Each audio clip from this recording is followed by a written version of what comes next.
थोडंसं कसं होतं, जुगलबंदी जी होती, म्हणजे मी सांगितलं पवार आणि जाधव जुगलबंदी, पण जे त्याच्या पुढं घोडे पळतं ना, ते गावातले पुढारी आहेत का जे प्रशासनाच्या पुढं पळत आहेत का मला जास्त भेटावं, मला जास्त भेटावं. खरी जुगलबंदी प्रशासन आणि पुढाऱ्यांमध्ये त्यांच्यातच आहे. प्रशासन काय करतं, टेंडरची कॉस्ट वाढवतं, आपला आतला मलिदा काढून घेतं, हे टक्केवारी कामं घेतात, इंजिनिअरिंग पोरांना 20-30 लाखांनी कामं विकतात आणि हे आपलं यांचं चालू असतं.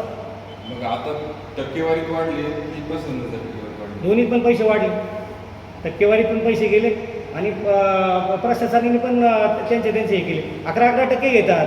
माझा आरोप आहे त्यांच्यावर. 11 बरं, हे काय मी कधी ठेकेदारी केली आणि मला हे कोण सांगतात?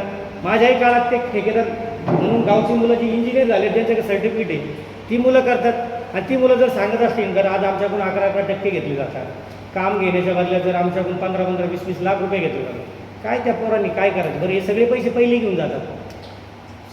करणार मी ज्यांनी येते याचिका सुद्धा दाखल करणार आहे. नुसतं समजा ते एका कामात ठीक आहे बाबा, आता मेन पहिली फौजदारी गुन्हा माझ्या मते यांच्यावर दाखल काय होणार, तुम्ही टाउन प्लॅनिंगचं सँक्शन उशिरा का घेतलं आणि एवढी घाई तुम्हाला कशासाठी झाली ती इमारत बांधायची?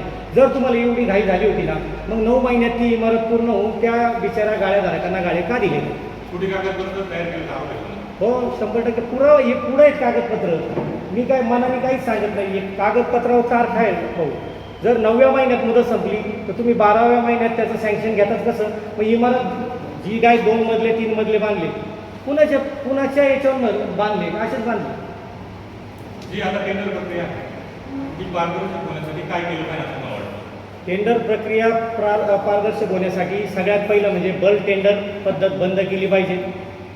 प्रत्येक कामाचं सेपरेट टेंडर केलं पाहिजे. नवीन जे काय मुलं असतील त्यांना त्या टेंडर प्रक्रियेत भाग घेता आला पाहिजे.